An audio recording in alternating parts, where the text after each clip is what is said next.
escritor, periodista Francisco Cruz. Paco, bienvenido a Censura, ¿cómo estás? Toño, pues te acompaño, mira, no con una taza de café, pero con una taza de té endulzado con miel de abeja, para la garganta, Toño. Pero es hora de café, es todavía hora de almuerzo para muchos, así que desde aquí los acompañamos, pero fíjate, Toño, ahora que platicabas con el IDET, sobre la transformación que sufre a Los Pinos, a la residencia oficial de este país, hasta la llegada del presidente Andrés Manuel López Obrador, de Los Pinos en los 40, de la sencillez jardenista, era la casa del pueblo, se convirtió de pronto en el símbolo de la opulencia, una mansión con servicios diseñados para satisfacer los caprichos y las demandas más exóticas de sus inquilinos. Los cambios en Los Pinos se pusieron en marcha el 1 de diciembre de 1940 con el último general presidente Manuel Ávila Camacho, mientras la Ciudad de México tomaba un impulso para crecer caótica, la ciudad que es ahora la Ciudad de México, y en las siguientes décadas Los Pinos quedaría escondido al lado de colonias multimillonarias como Lomas de Chapultepec, Lomas Virreyes, Chapultepec Morales, Lomas Altas, Polanco, a San Miguel Chapultepec, que era porfirista, el Campo Marte del Ejército, que es emblema del Ejército del siglo XX y que alojaba en su momento al Estado Mayor Presidencial, al Cuerpo de Guardias Presidenciales y al Club Social, y esa ostentación, esa casa presidencial, de pronto no fue ni siquiera referencia arquitectónica, aunque se gastaron cualquier cantidad de recursos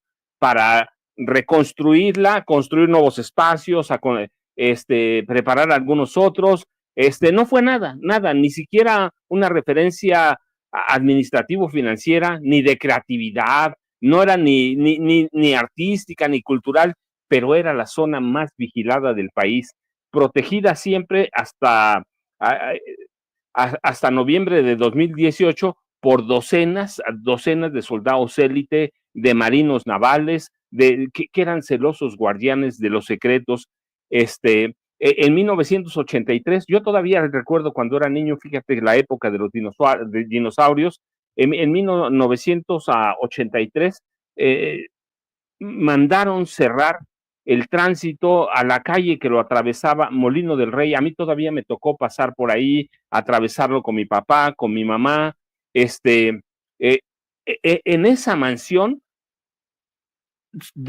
por 70 años se levantó el surrealismo mexicano y la política más degradante, de autoritaria, de una mansión que era un paraíso para unos cuantos, pero que para el resto del país representaba la corrupción, la represión. En algunas oficinas o despachos, antedespachos de esta mansión, se tomaron las decisiones más horrendas de este país, más sangrientas, más siniestras, como las de Gustavo Díaz Ordaz, para reprimir a los estudiantes, para ordenar o poner en marcha una guerra de baja intensidad que conocemos nosotros como el periodo de la Guerra Sucia, pero que en realidad era una guerra de baja intensidad. Hoy es un complejo cultural, un complejo que lucha para revertir toda esa carga histórica que teníamos sobre Los Pinos, a la que ya nadie se podía acercar. Yo recuerdo el último que hizo un gran cambio así súper, pero por fuera, fue el presidente Ernesto Zedillo, que mandó poner por la entrada principal un portón de acero, de hierro forjado, para que no pudiera pasar nadie. Tenía miedo de que lo asesinaran a él o que o asesinaran a su esposa. Solo podía pasar el presidente de la República o la primera dama o los dos, nadie más podía pasar. Así que Los Pinos se convirtió de la casa del pueblo del presidente, el general Lázaro Cárdenas del Río, en la mansión más siniestra de este país. Hoy es un símbolo de la cultura, un símbolo que nos representa. Desde aquí se escribió se escribió la crónica del poder más sangrienta que ha tenido este país, sobre 5,700 metros cuadrados, Toño, dividida en 3 niveles. Así que eso, ahora que estabas platicando con Elidet, yo empecé a recordar lo que yo conocí de Los Pinos de niño, lo que conocí de grande, lo que he visto ahora, todo el cambio que representa, y con la llegada o a partir de la llegada del presidente Andrés Manuel López Obrador. Así que Los Pinos es otra cosa, es una mansión que hoy encierra cultura, pero que no debemos olvidar que en su momento fue la mansión más siniestra de este país y que allí se tomaron algunas de las decisiones más brutales, como el asesinato de estudiantes en 1968 en el gobierno del presidente Gustavo Díaz Ordaz, y de que allí prácticamente su esposa Guadalupe Borja enloqueció después del 2 de octubre del 68. Claro que sabía, aunque ella estaba rodeada por el aparato de seguridad del Estado Mayor Presidencial, que no le dejaba pasar ni los periódicos, se enteró de la matanza, y ya a partir de entonces, fíjate, empezó a perder la razón. Después, cuando termina el gobierno, Gustavo Díaz Ordaz, van a España, antes de que lo nombraran embajador, van a España a un viaje, y uno de sus hijos, de los hijos de Guadalupe Borja, relata que estaba tan deprimida, ya estaba quedándose loca la señora, se regresó sola y no salía a la calle, tenía temor de verdaderamente de que le dijeran cualquier cosa. Así que esa mansión encierra el gobierno de Luis Echeverría Álvarez, que fue tétrico, el gobierno de López Portillo, que robó tanto dinero. Mira, con López Portillo y con Carmen Romano Nork empezaron los primeros actos de brujería, misas negras. Eso es Los Pinos, también, además de lo que hoy es el centro cultural, o que intenta convertirse en el gran corazón cultural de este país, y que tiene razón que lo puede hacer, pero eso también representa este complejo cultural de los presidentes Miguel Alemán Valdés, Manuel Ávila Camacho, pero en realidad la disfrutó poco, incluso Miguel Alemán la disfrutó poco, pero desde Manuel Ávila Camacho hasta Enrique Peña Nieto fue la mansión más siniestra de este país. Toño, discúlpame ese breviario, pero no, me hizo, el IDET me hizo acordar de estas cosas que representa una mansión como ahora museo, una mansión como Los Pinos, que fue la residencia oficial de este país, y a donde yo digo, insisto, se tomaron las medidas más sangrientas, y las paredes de este complejo esconden las medidas más siniestras que tomaron los presidentes: devaluaciones, corrupción, nepotismo, tráfico de influencias. Todo eso representa Los Pinos, Toño, así que es viernes, podemos darnos este breviario cultural.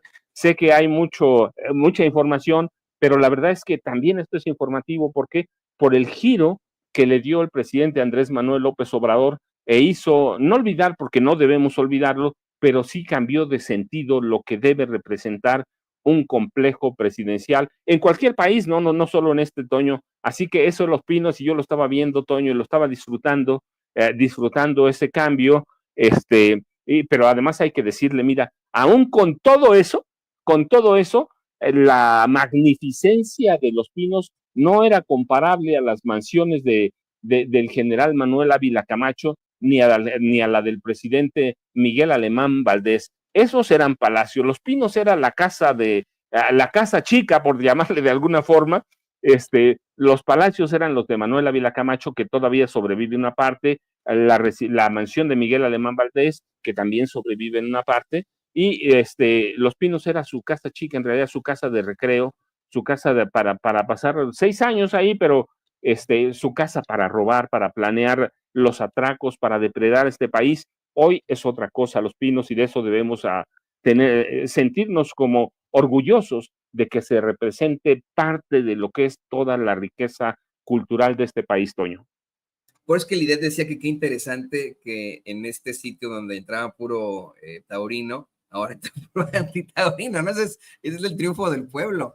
Espero que esto le quede claro a a una señora que dice que yo no dejo hablar a los invitados, no sé si no te dejo hablar a ti, mi querido Paco. No, al contrario, es muy importante que nos puedas compartir este tipo de situaciones. Y sabe que para mayor información, que de hecho detalla el queridísimo Paco Cruz, yo le invito a que lea su libro, Las Damas del Poder. Yo lo leí. Vienen muchísimo de estas situaciones horrendas que ocurren ahí en Los Pinos, la brujería esta en la que incurrieron, incluso Marta Sagún con Vicente Fox, ¿no? Imagínense qué cosa más horrible. Todo esto en Las Damas del Poder, por favor, adquiere este libro que es muy, muy, muy bueno.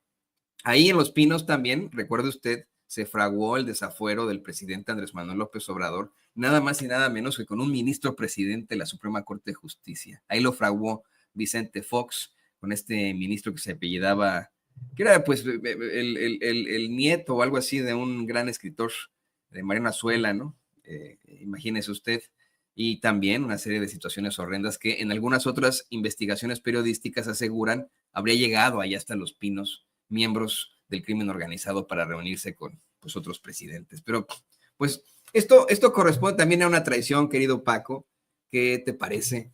Que vamos a hablar de eso hoy, de las traiciones a la patria. Y las traiciones abiertas y claras. Sigue causando mucha roña, la verdad, ¿no? Esa es la palabra. Sigue causando mucha molestia, mucha indignación que el dirigente del Partido Acción Nacional, quien por cierto ha llevado en medio de su mediocridad a la ruina a su propio partido, haya solicitado o haya exigido que el gobierno de los Estados Unidos invada México. Esto para pues recuperar el poder a la mala. Y desde hace rato que mucha gente nos había pues pedido por ahí que diéramos un contexto también jurídico. Fíjense que ayer la doctora Claudia Sheinbaum, y ahorita nos lo va a platicar a profundidad el queridísimo Paco Cruz, decía que si bien es cierto, no solamente es un ridículo Marco Cortés, no solamente queda como un ridículo, también pues se tendría que decir que en estricto sentido es un traidor a la patria y pide que se revise el Código Penal, el Código Penal Federal, el cual en su artículo 123 habla de precisamente la traición a la patria. Dice, se impondrá la pena de prisión de 5 a 40 años y multa de hasta 50,000 pesos al mexicano que cometa traición a la patria en alguna de las formas siguientes. Realice actos contra la independencia, soberanía o integridad de la nación mexicana con la finalidad de someterla a persona, grupo o gobierno extranjero. Pues ya, ahí está, ¿no? Ahí está. Esto fue atentar contra la soberanía y la integridad de México, buscando que se someta a un gobierno extranjero. Dice, tome parte en actos de hostilidad en contra de la nación mediante acciones bélicas a las que ordene de un Estado extranjero o coopere con este en alguna forma que pueda perjudicar a México. Está ofreciendo la cooperación del Partido Acción Nacional para que Estados Unidos pueda invadir México bajo el precedente del terrorismo. Ahí está claramente, ¿no? Dice, cuando los nacionales sirvan como tropas, se impondrá pena de prisión de 1 a 9 años y multa de hasta 10,000 pesos. Se considerará el supuesto previsto en el primer párrafo de esta fracción al que priva ilegalmente de su libertad a una persona en el territorio nacional para entregarla a las autoridades de otro país o trasladarla fuera de México con tal propósito. ¿Eso le suena? ¿Le suena esto que le acabo de decir, que está en el Código Penal, de algo que acaba de pasar y que acaba de desencadenar la violencia en un estado de la República Mexicana? Bueno, dice, después pues viene ya otras excepciones, ¿no? A este delito que sí está, pues, que sí está tipificado. ahí tipificado, ¿no? Exactamente. Y mire, en la fracción sexta, no sé si puede la fracción sexta donde David dice, tenga en tiempos de paso de guerra, relación o inteligencia con persona, grupo o gobierno extranjero o le dé instrucciones, información o consejos con objeto de guiar a una posible invasión del territorio nacional o de alterar la paz interior. ¿Qué pasó la semana pasada? El dirigente del PAN, Marco Cortés, fue a España y hoy, esta semana, abiertamente asegura que efectivamente estuvo hablando con líderes de la ultraderecha española, lo cual efectivamente tiene la finalidad de alterar la paz interior, ¿no? Y bueno, pues hay más, pero ya ahí en varias fracciones de este artículo se tipifica, como bien dice Paco, la traición a la patria. Y pues yo insisto, sé que a lo mejor podrían comenzar a chillotear los fachos de que, ay no, pobrecito Marco Cortés, pobrecita Lili Telles, ¿cómo me los van a meter a la cárcel? dictadores malditos. No, no, no, es que cometieron un delito los dos. ¿O tú qué opinas, Paco? Mira, Toño, ya diste ese contexto legal, ¿sí? El artículo 123 y en varios numerales las causales que se tipifican como traición a la patria. Y entonces ahora pongamos un poco de contexto de hechos. De hechos, mira, Marco Cortés y yo embarco ahí en esa nave a Lili Telles, dicen que no piden una invasión armada de Estados Unidos a México, sino un apoyo, pero la verdad es que en los hechos, cuando ellos piden que el Congreso mexicano legisle para declarar a los cárteles del narcotráfico, grupos del crimen organizado como organizaciones terroristas, o una declaración o un decreto de la presidenta Claudia Sheinbaum Pardo en ese sentido, la verdad es que eso serviría como pretexto para un presidente desquiciado, como un presidente loco como Donald Trump, quien en su primer mandato, y esto hay que recordarlo muy bien, pidió a su Estado Mayor la posibilidad de lanzar misiles a supuestas zonas controladas en México, controladas por los cárteles de la droga, o a donde se sospechara que había laboratorios para fabricar drogas sintéticas. La idea de Trump de usar la fuerza militar en México contra los cárteles de la droga, apoyada por un grupo de republicanos extremistas, hay que decirlo, senadores extremistas, tomó forma en 2020 en el despacho Oval, que es la oficina presidencial de Estados Unidos, y la primera vez que esos señalamientos se hicieron públicos fue cuando Mark T. Esper, que fue el segundo secretario de Defensa en el primer gobierno de Trump, escribió en sus memorias que el presidente Trump se lo había planteado lanzar misiles a México y le había preguntado si era posible que Estados Unidos hiciera parecer que el responsable de bombardear a México o algunas regiones de México era otro país. Y Esper ciertamente que era el secretario de Defensa. Pero, ¿qué país, Paco? ¿De qué país le iban a echar la culpa? Por eso, justamente es lo que digo, Toño. Mira, la mayoría de los analistas se pregunta ahora en qué estará México o en qué estará la mente de Trump, la economía, a la frontera, pero la verdad es que cuando uno lee Juramento Sagrado, que es el libro de Mark Tesper, que se publicó después en mayo de 2022, se dieron a conocer los primeros detalles en New York Times, porque New York Times en realidad operó como la editora o la firma editorial del libro de Un Juramento Sagrado. Y Esper va detallando todas las ocasiones en las que Trump prácticamente pedía bombardear a México, y yo recuerdo mucho que decía Esper, Trump no tiene control de este país y está loco. Bueno, no usó la palabra loco, pero ya al momento que decir que no tiene control de este país, que no tiene control ni siquiera de su personalidad, la verdad es que las respuestas de Trump siempre eran las mismas y están todas en el libro, de ahí lo saqué, decía, por ejemplo, Trump, podríamos simplemente disparar algunos misiles a Patriotas o Patriot y sacar los laboratorios en silencio y nadie sabría que fuimos nosotros. Imagínate, Trump ya tenía la idea, una persona sin principios, una persona a la que solo le interesa su interés personal, a la que no le importa nada. Imagínate personajes como Marco Cortés Mendoza, como María Lili del Carmen Telles García, alimentando y bombardeando esa idea sobre el narcoterrorismo, que ya hablamos que en este país no hay narcoterrorismo, lo he puesto con claridad. ¿Por qué no se puede configurar el delito de narcoterrorismo? Por más que sea grave la violencia, no le estoy quitando gravedad.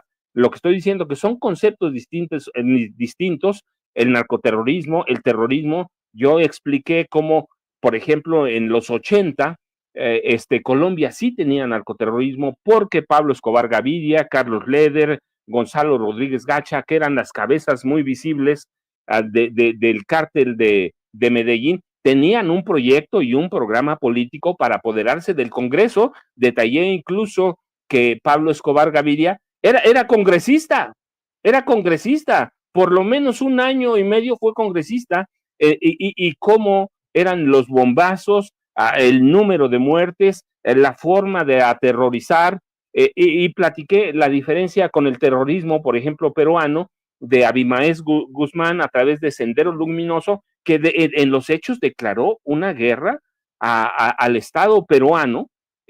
Así que no podemos configurar narcoterrorismo ni terrorismo, y no le quito gravedad. Hay violencia narca o narcoviolencia grave, pero todavía ningún cártel en este país, ninguna organización del crimen organizado ha hecho público, o no lo hemos tampoco documentado porque no hay evidencias de que intenten apoderarse del Congreso de la Unión, de la presidencia de la República, aunque ciertamente influyen en algunas zonas, para tratar de imponer algunos candidatos, sobre todo municipales, pero no con fines políticos, sino con fines de agilizar o de conocer movimientos de las policías mexicanas.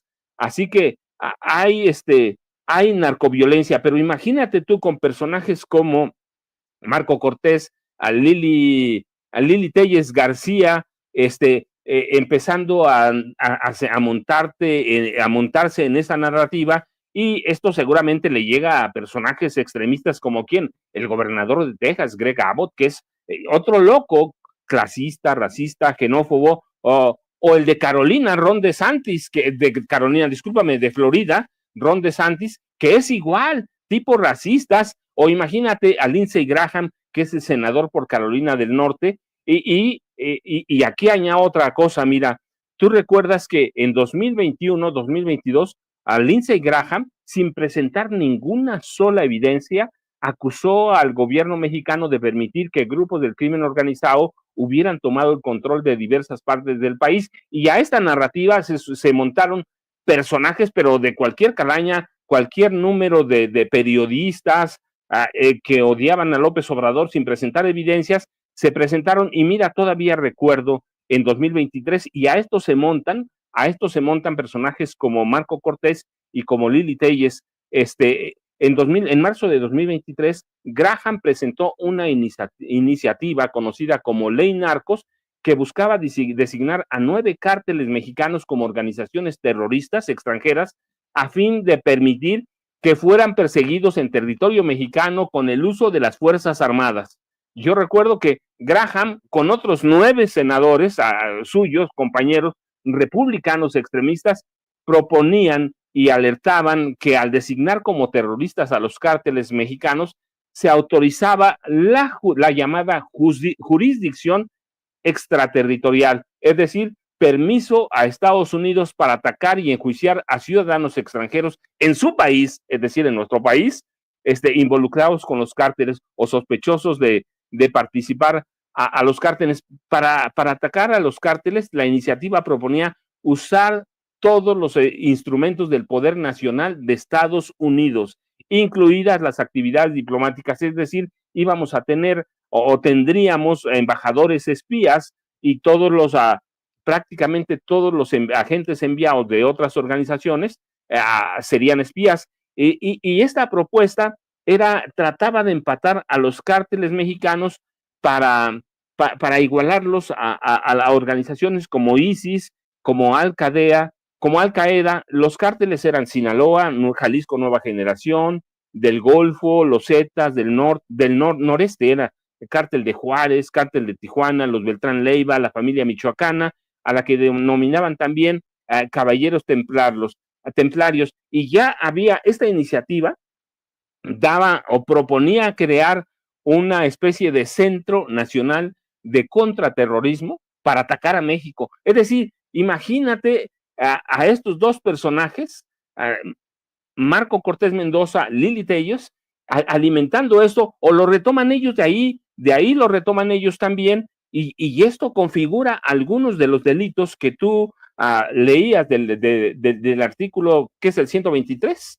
El 123 del Código Penal. 123. Entonces, imagínate, Toño, con todo esto, pues sí son traidores a la patria, están alimentando una idea que propuso un senador de Estados Unidos, bueno, 10 senadores, eran 9 más Lindsey Graham, y todos son extremistas, así que, ¿qué están haciendo Marco Cortés, Lili Telles, cuando proponen que nosotros mismos declaremos terroristas a los grupos del crimen organizado? Pues estamos pidiendo que nos invada Estados Unidos, que apliquen una ley extraterritorial en Estados Unidos para que el gobierno de Estados Unidos o el Departamento de Estado, el Departamento de Justicia, el Pentágono, puedan atacar a México sin que tengamos que decir nada. Así que de pronto Lili Telles y Marco Cortés son tramposos, pero mira, tramposos, mentirosos y sí son vendepatrias, traidores a la patria, porque ellos ya olvidaron que desde diciembre de 2006 y hasta noviembre de 2018 en este país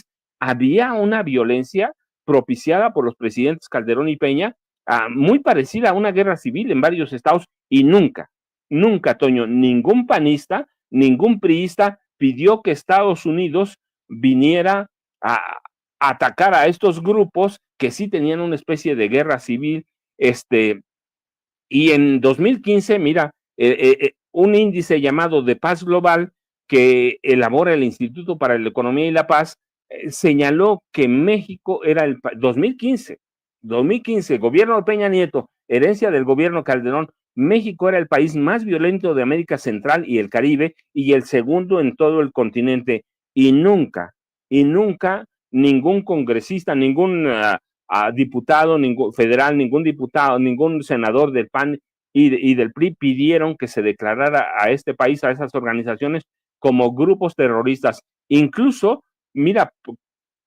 por la herencia sangrienta de el gobierno de Felipe Calderón, Enrique Peña Nieto, entre otros, tuvo que destinar o fue obligado a invertir 3.500 millones de dólares en compra de armamento. Hay muchos asegúnes, hay muchas cosas, pero esa es la realidad, esos son los hechos, y las Fuerzas Armadas mexicanas se habían convertido en el segundo ejército más poderoso de América Latina, solo después del de Brasil, y nunca nadie pidió la intervención de Estados Unidos. ¿Qué teníamos? Un reguero de cadáveres, masacres, cosas clandestinas. Hoy todavía no sabemos. No sabemos porque el INAI permitió que se reservaran hasta 2029 todos los números, por lo menos los oficiales, aunque ya dijo la presidenta que no creen ellos, yo tampoco, pero que se declararan como secretos todos los datos de la guerra de Calderón contra el narcotráfico. ¿Qué teníamos? Linchamientos, extorsiones, toda la herencia que nos dejaron. Así que nunca los panistas, nunca los priistas pidieron declarar como terroristas estos grupos y jamás pidieron la intervención directa de Estados Unidos como la piden ahora, y el ejército, hay que decirlo, se había convertido en una máquina de matar. Y cuando hablo del ejército, hablo también de la Marina. Eran una máquina de matar que tenía órdenes de su comandante supremo, Felipe Calderón o Enrique Peña Nieto, de no dejar víctimas vivas, a todos los mataban, y ninguno, porque hay evidencia, ninguno de estos presidentes se atrevió a declarar que había una especie de estado de guerra. ¿Por qué no lo declaraban el estado de guerra? Pues porque entonces las Fuerzas Armadas se habrían tenido que ver obligadas a respetar los derechos humanos de las víctimas de guerra. Así que ya teníamos un país así. Lo que hace López Obrador es cambiar el papel, llega con la política de abrazos no balazos, que en realidad no tenemos que entenderla literal así, pero darle profundidad, darle prioridad a las causas que generaron estos problemas. ¿Se ha pacificado? ¿Hay violencia? Sí. ¿Mucha? ¿Se ha pacificado? No, pero eso no se construye. Después de 70 años que dejaron asentar y crecer las redes del narcotráfico en este país, imagínate. Pero yo recuerdo mucho, mira, por ejemplo, en Peña, en el gobierno de Peña, el Congreso de la Unión, en abril de 2016, el Senado de la República aprobó la ley reglamentaria al artículo 29 de la Constitución, que le daba luz verde al presidente para decretar el estado de excepción, suspender las garantías individuales y el orden legal y criminalizar la protesta social. Y tú ves, y nadie nunca, entre los panistas ni los priistas, pidió la intervención de Estados Unidos, aunque ellos ya sabían que había una especie de guerra y todo lo que estamos viviendo, Toño, lo que te estoy diciendo aquí, fíjate, en abril de 2016 le dieron a poder, el Senado de la República le dio poder a Peña para declarar el estado de excepción en todo el país, para suspender las garantías individuales, le dio, mira, reformaron el 21 de abril, debo decir, porque ahí está, el 21 de abril de aquel 2016, la Cámara de Diputados aprobó reformas al Código de Justicia Militar y aprobó un nuevo código militar de procedimientos penales para crear la Fiscalía o la llamada Fiscalía General de Justicia Militar y la figura de jueces de control que ahora la critican. ¿Y qué podrían hacer estos jueces de control? Ordenar el cateo militar a domicilios particulares, oficinas del gobierno federal e incluso permitían el cateo militar a las dos cámaras del Congreso de la Unión, Senado y diputados, y a los organismos autónomos. Y nadie nunca pidió la intervención armada de Estados Unidos, Toño. De ese nivel es lo que están haciendo Marco Cortés y Lili Téllez, pidiendo una intervención armada que sería entregarle el país a Estados Unidos, Toño. Por eso, señoras y señores, es que tenemos que seguir exigiendo que las autoridades actúen, que verdaderamente no nos quedemos en que, ay, no, pero es que no vayan a pensar que son perseguidos políticos, que piensen lo que quieran. Estos dos personajes son unos traidores a la patria y tienen que enfrentar las consecuencias de sus actos. Noroña, hace un par de noches, en sus pláticas, estas que tiene en sus canales, dijo que en otro momento histórico de México ya los hubieran pasado por las armas, ¿no? Porque eso es traición a la patria. Y antes se castigaba la traición a la patria con la pena máxima. Hoy, bendito sea Dios, yo no estoy a favor de la pena capital, de las ejecuciones. Hoy, bendito sea Dios, en México no existe la pena de muerte, qué bueno, ¿no? Pero sí existe este artículo, el 123 en el Código Penal Federal, en el que se tipifica que estos dos señores, Lili Téllez y Marco Cortés, cometieron traición a la patria. Y bueno, qué bueno que lo podemos platicar con el que sabe, con el queridísimo Paco Cruz, a quien le agradezco que pues se sume con nosotros estos espacios de viernes que son a veces medio, sin que le queramos hacer publicidad al cacarraqui, medio atípicos. Querido Paco, yo te agradezco como siempre y te pido por favor que nos compartas tus redes sociales para que la gente se ponga en contacto contigo. Toño, pues yo les deseo un buen fin de semana, de veras, un gran fin de semana. A ti también, Toño, les dejo un abrazote a todo mundo. Yo ya sabes, @Paco Cruz Jiménez en Twitter, en X, antes Twitter, y Francisco Cruz Jiménez en Facebook. Nos vemos el lunes, Toño, y a todos allá, a don David, a Ceci, a todos un abrazote y buen fin de semana. Nos vemos el lunes, Toño. Muchas gracias, como siempre. El gran escritor y periodista Francisco Cruz, insisto en recomendarle por lo que platicamos al principio de Los Pinos, por favor, ahora que es fin de semana, compre Las Damas del Poder y va a pasar un fin de semana muy interesante viendo la serie de situaciones horrendas en las que incurrieron los expresidentes y sus esposas ahí, en la que fue en su momento la residencia oficial de Los Pinos y que hoy es la casa del pueblo. Nos vemos pronto, querido Paco.